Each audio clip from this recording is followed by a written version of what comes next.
కేంద్ర ప్రభుత్వం తీసుకొచ్చిన 4 లేబర్ కోడ్లకు వ్యతిరేకిస్తూ ధర్నా నిర్వహించే కార్మిక సంఘాలు హైదరాబాద్ ఇందిరా పార్క్ దగ్గర ఆందోళన చేశాయి. కేంద్రం తెచ్చిన కార్మిక వ్యతిరేక చట్టాలను వెనక్కి తీసుకోవాలని డిమాండ్ చేశాయి. ఆర్టీసీ క్రాస్ రోడ్ నుంచి ఇందిరా పార్క్ వరకు ధర్నా చౌక్ వరకు భారీ ర్యాలీ చేపట్టారు.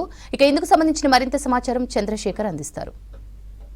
కేంద్ర ప్రభుత్వం ఏదైతే 44 చట్టాలతో పాటు 4 లేబర్ కోడ్లు తీసుకొచ్చిందో వాటిని వెంటనే రద్దు చేయాలి, ఆ నిర్ణయాన్ని వెనక తీసుకోవాలని చెప్పేసి ఈరోజు భారతదేశ వ్యాప్తంగా కూడా ధర్నాలు జరుగుతున్నాయి. ఈ క్రమంలో మనకి హైదరాబాద్లో ధర్నా చౌక్ వద్ద కూడా అనేక కార్మిక సంఘాలు ఈరోజు నిరసన తెలుపుతున్నాయి. 1 కాదు 2 కాదు ఏకంగా 20 కార్మిక సంఘాలకు పైగా ఈరోజు ఇక్కడికి చేరుకున్నారు. అనేక మంది కార్మిక సంఘాలతోటి ఈ ధర్నా చౌక్ ఏరియా మొత్తం రణరంగంగా మారిపోయింది. అయితే ప్రస్తుతం ఇక్కడ మనతో కొంతమంది కార్మిక సంఘాల నేతలు ఉన్నారు. అయితే వాళ్ళ మాటల్లో తెలుసుకున్న వారి డిమాండ్లు ఏంటో. అన్న చెప్పండి, ఏంటి మీ ప్రధానమైన డిమాండ్లు ఏంటి? బీజేపీ కేంద్ర ప్రభుత్వం 29 కార్మిక చట్టాలని కుదించేసి 4 లేబర్ కోడ్లుగా తీసుకురావడం జరిగింది. అట్లాగే పార్లమెంట్లో విత్తన సవరణ బిల్లు ఒకటి తీసుకొచ్చారు. అట్లాగే ఎలక్ట్రిసిటీ అమెండ్మెంట్ బిల్లు 2020 అని చెప్పేసి తీసుకొచ్చారు. అంటే 4 లేబర్ కోడ్లని తీసుకురావడం ముఖ్య ఉద్దేశం 8 గంటల పనిని తీసేసి 12 గంటల పనిని చేస్తా అని చెప్పేసి పార్లమెంట్లో చట్టం చేశారు. అంటే స్వాతంత్రం రాకముందుకే అనేక మంది కొట్లాడి ప్రాణత్యాగం చేసి రక్తార్పణ చేసి 8 గంటల పనిని సాధించుకోవడం జరిగింది. కానీ 8 గంటల పని చాలదన్నట్టుగా 12 గంటల పని తీసుకురావడం అంటే ఈ దేశంలో ఉన్నటువంటి కష్టజీవులు, కార్మికులు, శ్రమజీవుల యొక్క శ్రమదోపిడీ చేసి పెట్టుబడిదారులకు, యాజమాన్యాలకి ఈరోజు దోసిపెట్టడం కోసమే. చెప్పండి, ఇప్పుడు ఈ ధర్నాలో మీతో పాటు పాల్గొన్న సంఘాలు ఏంటి? రాజకీయ పార్టీలు ఏమైనా మీకు మద్దతు ఇచ్చాయా? కమ్యూనిస్టు పార్టీలు తప్ప మిగతా వాళ్ళు ఎవరు కూడా మాతో కార్మికులతో ఎప్పుడు వెన్నట్లేరు. 8 గంటల పని దినాన్ని సాధించుకున్నది కూడా ఆ రోజు మేడే 140 ఏళ్ల కిందట మేడే వలన అమరవీరుల త్యాగాల వలన సాధించుకున్నాం. ఈరోజు రైతులకు అండగా నిలబడుతున్నటువంటి సంఘాలు, కార్మికులకు అండగా నిలబడుతున్నటువంటి సంఘాలు, అసంఘటిత రంగ కార్మికులు, ముఖ్యంగా భవన నిర్మాణ కార్మికులు, రవాణా ఆటో రంగ కార్మికులు, రోడ్లు ఊడ్చేటటువంటి మున్సిపల్ కార్మికులు, హమాలి మూటలు మోసే కార్మికులు, వాళ్ళకి ఎక్కువ పనిభారం కాబోతుంది. ఇప్పుడు సెక్యూరిటీ గార్డులు 8 గంటలు చట్టంలో ఉంటేనే 12 గంటలు వాళ్ళని నిలుగాల మీద నిల్చోబెడుతున్నారు. ఎంత అమానవీయమైనటువంటి విషయం ఇది. ఈరోజు షాపులో పనిచేసేటటువంటి వాళ్ళు, వాళ్ళకి అసలు 12 గంటలు కూడా కాదు, పొద్దున షాపు తెరవక ముందు రావాలి, ఊడ్చాలి, నీళ్లు చల్లాలి ఆడపిల్లలు. వాళ్ళు రాత్రి షాప్ మూసేస్తుంటే కూడా నా ఇంటికాడ పిల్లలు ఉన్నారు సార్, వాళ్ళకి వంట చేయాలి సార్ అంటే కూడా పంపినటువంటి కనికరం లేనటువంటి యజమానులు ఉన్నారు. ఇప్పుడు ఇటువంటి యజమానులకు ఇంకా కూడా కొమ్ములు ఇచ్చి వాళ్ళకి ఇంకా కూడా ఆధిపత్యం, దౌర్జన్యం చేయమని, కార్మికుల మీద పెత్తనం చేయమని చెప్పని ఈరోజు చట్టాలు మారుస్తున్నారంటే ప్రభుత్వాలు కార్మికుల్ని కట్టుబానిసలుగా మార్చి పట్టగొట్టే విధానం తప్ప మరొకటి కాదు. కాబట్టి 8 గంటల పని దినాన్ని ఎట్టి పరిస్థితుల్లో మేము పోనీయం, కాపాడుకుంటాం. ప్రాణత్యాగాలతో సాధించుకున్నాం. ఆ రోజు మోడీ లేడు, రేవంత్ రెడ్డి లేడు, కేసీఆర్ లేడు, చంద్రబాబు లేడు, జగన్ లేడు, పవన్ కళ్యాణ్ లేడు. ఆ రోజు 140 ఏళ్ల కిందట అమరుల త్యాగాలతో సాధించుకున్న 8 గంటల పని దినాన్ని అసంఘటిత రంగ కార్మికులు ఎట్టి పరిస్థితుల్లో పోనీయం.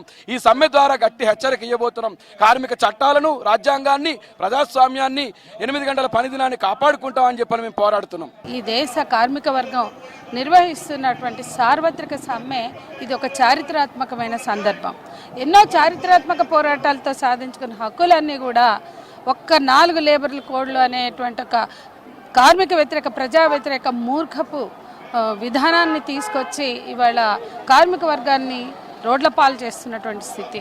అంటే పొద్దున్న లేస్తే హిందువులు హిందువులు హిందువులు అని మాట్లాడుతున్నా ఈ బీజేపీ ప్రభుత్వాన్ని ప్రశ్నించాలి. ప్రజలందరూ, పౌరులందరూ కూడా ప్రశ్నించాలి.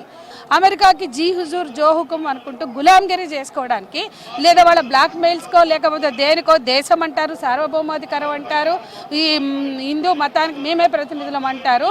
ఈ మొఖాలకి కనీసం ఆత్మగౌరవం ఉందా, సార్వభౌమాధికారం ఉందా ఈ పాలకులకి? ఇవాళ అమెరికాకి గులాంగిరి చేసుకోవడానికి ఇంతమంది ప్రజల ప్రయోజనాల్ని మీరు పణంగా పెట్టి వాళ్ళకి బానిసగిరి చేయడానిక ఈరోజు దేశ స్వతంత్రం ఉన్నది?